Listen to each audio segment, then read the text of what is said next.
y hace llamada a la oficina del gobierno local, la oficina del administrador tayo kabisa si Elmer Apolinario con el mga sektor de pesca, maritime offices, Coast Guard y el mga pescador alin na Costa Oeste como na Labuan.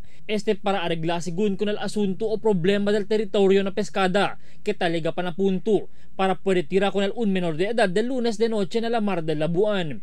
Ya ven después kaya muri na to para de bala na kabeza el 12 año bata si Mujib Asan, residente del Purok 5, Labuan. Después que tira asigun con él el security personnel del Nancy Fishing, quien tapes ka na la mar del ciudad na Costa Oeste aquel tiempo.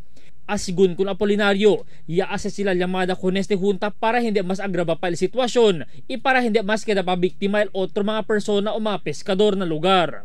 Asigun para dali también kada igualan tsansa con el mga jutay peskador na lugar. Por causa, ya sucede asigun el incidente por causa tapes kagale el biktima cuando tira con él el personajes del un lancha desde el compañía.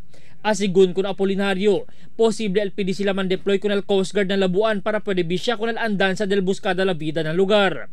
Hindi tabian asigun tatolera el gobierno lokal con mga krimen por causa lang con el pescada. Albert Luna, Dateline, Zamboanga.